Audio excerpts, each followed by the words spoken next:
জানে তারা যে অন্যায় করেছে সেই অন্যায়ের সাথে আমরা নাই।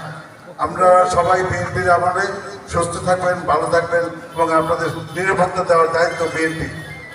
এখন এখানে অনেক কর্মী ভুল করতে পারে, ভুল করলে সেটা আপনারা কি করবেন, তার সম্বন্ধে নালিশ করবেন, আমরা তার বিচার করবেন ইনশাআল্লাহ। আপনাদের যদি কোনো লোকের ডিস্টার্ব করে আমার দলের ছাত্রদল, যুবদল, কেউ যদি কোনো আকাম তো বোঝেন বাংলা বরিশালের ভাষা আকাম করে সোজা জানাই দেবেন, তার বিরুদ্ধে বিচার করা হবে, তার বিরুদ্ধে মানে অ্যাকশন নেওয়া হবে। কাজে আমরা বিএনপি কোনো সন্ত্রাসী দল না। বিএনপি যদি জনাব তারেক সাহেবকে দেশে আনতে চান, বিএনপিকে যদি ক্ষমতায় আনতে চান, তাহলে গ্রামে যাইতে হবে। ভোট গ্রামে রয়ে গেছে অনেক।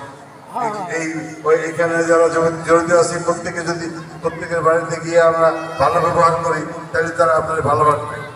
ভালো ব্যবহারই মানুষকে একটু আগায় নিতে সাহায্য করে, ঠিক কিনা? আপনারা যদি আমার সাথে ভালো ব্যবহার করেন, বলার ধরেন, আমি তো আপনার ভোট দেবো না। এই যে আমার কোনো নেতা কর্মী বিএনপির কোনো অন্যায়ের সাথে যদি করে, তাদের কাছে কোনো কম্প্রোমাইজ করবো না, সোজা কথা বাংলায়।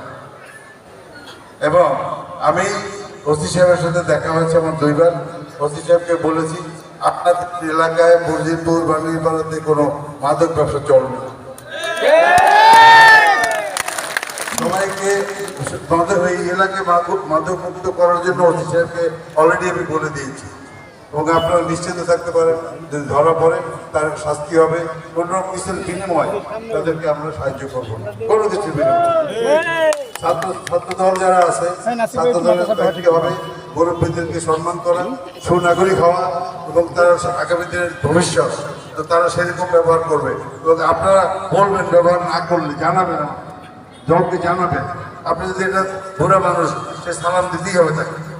একজন বয়স্ক লোক কোনো ছাত্রদলের সামনে পড়লে সে ছাত্রদল মাথায় একটা লাল ফিতা বেঁধে যদি আপনার সালাম না দেয়, তাহলে আপনি ওর নাম নিয়ে আমার জানাইবেন। ঠিক আছে, কারণ আমাদের ছাত্রদলকেও সুসংগঠিত করতে হবে এবং ভালো মানুষ তৈরি করতে হবে। নেতা তো সবাই হইতে চায়, কিন্তু আমার নেতার দরকার নেই, আমার ভালো মানুষ দরকার, যে মানুষটা জনগণের জন্য কাজ করবে, আপনার জন্য কাজ করবে। আমি একজনের নেতা বানাই দিলাম, কিন্তু আপনার জন্য কাজ করে না, নিজের পকেট ভরে, লাভটা কি হলো? লাভ হলো কিছু? আমি আমার পক্ষ থেকে বলতেছি, আমি 3টার সাথে জড়িত হব না। একটা হলো আমি চাঁদাবাজি করতে জানি না, করবো না, মিথ্যা কথা বলতে পারবো না, মুনাফিকেও করতে পারবো না। একটু আগে একজন এখানে আসছিল, একজনের নাম বলে কথা বলছে, তার মুখে বলতেছি তুমি, আমি কিন্তু বলে দিই আমার কাছে কোনো মুনাফিকের কোনো স্থান নাই। আমি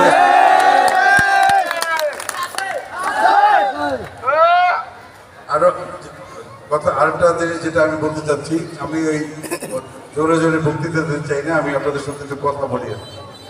আমি তো 6 বছর দেশে ছিলাম না, তার আগে 3 বছর, প্রায় 10 বছর দেশের বাইরে।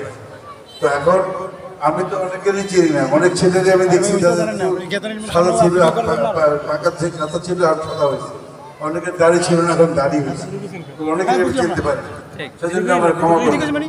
2 নম্বর, এদের ভিতরে অনেকেই আমার দলের লোক যারা আওয়ামী লীগের ভিতরেও আছে, আমাদের ভাইয়েরা এর মধ্যে আছে, আমি জানি, আর বলতে হবে না, এটাই স্বাভাবিক। আওয়ামী লীগের মিটিংয়ে বিএনপি হয়ে যায়, বিএনপি মিটিংয়ে আওয়ামী লীগ আসে। তাদেরকে যদি দলে ঢোকানোর চেষ্টা করে, কেউ যদি বিএনপির আওয়ামী লীগ করতো, সে আওয়ামী লীগ করুক তার মতো, কিন্তু তারা যদি বিএনপি সাজাইয়ে দলে ঢুকতে চেষ্টা করে, আমি তো চিনব না, আপনারা আমাকে চিনেই দেবেন, ধরাই দেবেন, অসুবিধা নাই। কিন্তু এখন বিএনপি সাজার কোনো স্কোপ নাই, কারণ যখন 12 মাসি আম তো নাই, তো আপনি আওয়ামী লীগের সময় গ্রহণ করবেন, আবার বিএনপির সময় এসে আপনার বিএনপির কাজ সাথ গ্রহণ করবেন, সেটা হবে না। তার যে দল ইচ্ছা করে দেশ স্বাধীন, যে যা করার সেটা করতেই পারে, সেখানে আমাদের কোনো বাধা নাই। মানে আমরা যে অত্যাচার তারা করছে, হাসিনা যে অত্যাচার করছে, তাহলে আমি 85 বললেও ছোট হয়। কারণ মানুষ জবাই দিতে পারে না, একটা মহিলা, একজন মহিলা মানুষ জেলখানা, একজনের ফাঁসি হয়েছে, ফাঁসিতে ঝুলেই দাও, কিন্তু সে ফাঁসিতে না ঝুলিয়া জেলখানা নিজে গিয়া বুকের উপরে পা রাখছে, মা কালীর মতো, ঠিক পিঁপড়ে কামড় দিয়ে সেই কালীর মতো সে বুকে চামড় দিয়া জবাই করছে। এটা কোনো মানুষদের পরে না, সে যে বলে এটা আমার বাবার দেশ, আর ভাই এটা বাবার দেশ কেমন? এখানে জমি জমা কি আপনার তার বাপদাদা সম্পত্তি না? হ্যাঁ অবশ্যই। সেই মুজিবুর রহমান সাহেবের কবে ছিল? ওনার বাবার দেশ তো না, এটা আমার বাবার দেশ। ওনার বাবার যতটুকু সম্মান ছিল সেটুকু উনিই নষ্ট করছে। ঠিক। আপনি আমি কিন্তু করি না। এত মূর্তি যদি না বানাইতে আজকে সেই মূর্তি কেন ভাঙবে? ঠিক। আপনার বাবার একটা বানাইতেন, দুইটা বানাইতেন, পায়খানার ভিতরেও শেখ মুজিবের ছবি রাখবেন কেন? তার তো ছবি এত দরকার ছিল না। একটা মানুষরে আপনার যতটুকু সম্মান দেওয়ার ততটুকু দেন, কিন্তু এত দিয়ে না যেটা মানুষের কাছে চোখে লাগে। প্লেনে বসতে প্লেনের প্রত্যেক সিটে পড়ে ওনার ছবি, কি হবে তাহলে? আপনারা দেখছেন, আমি তো বিদেশে বসে দেখছি, হাই মসজিদ ওই যে শিয়াদের মতো হাই হোসেন এটার ভেতরে তারা করছে বেদাত, যত বেদাত কাজ তারা করছে। আমরা ইসলামিক দল না, কিন্তু বিএনপি ইসলামিক মাইন্ডেড। আমাদেরকে বলে সন্ত্রাস। আমরা কয়জনের সন্ত্রাসী করছি বলেন? বিএনপির তো লোক কম ছিল না এই দেশে। কয়টা আওয়ামী লীগ আপনি মারছেন? আচ্ছা কেউ আমি সারা আমি মারছি, আমি ছাড়া কেউ আছে? রাজ্যা খান কয়জন আছে? আমরা তো তাদের সাথে মারামারি করি না, কিন্তু আমরা মায়ের খাইছি। আমরা মায়ের খাইছি কিনা বলেন? কলেজের চাকরি করছে, আওয়ামী লীগের হইতে হবে না, আওয়ামী লীগ হইতেই হবে, চাকরি থাকবে না। এটা কেন ভাই? একজন লোক এম করছে, পরীক্ষা দিচ্ছে, সে তার রেজাল্ট হচ্ছে, সে কলেজের প্রিন্সিপাল হয়েছে, সে প্রিন্সিপালের মধ্যে হবে আমি জয় বাংলা করি, তাহলে সে প্রিন্সিপাল থাকতে পারবে না। এটা কি? আমি তিনটে কলেজের ফাউন্ডার বানাইছি, সে কলেজে আমার নাম, আমার জমি আমার লিখে দিচ্ছি আমি, আমার নামেও না, যেমন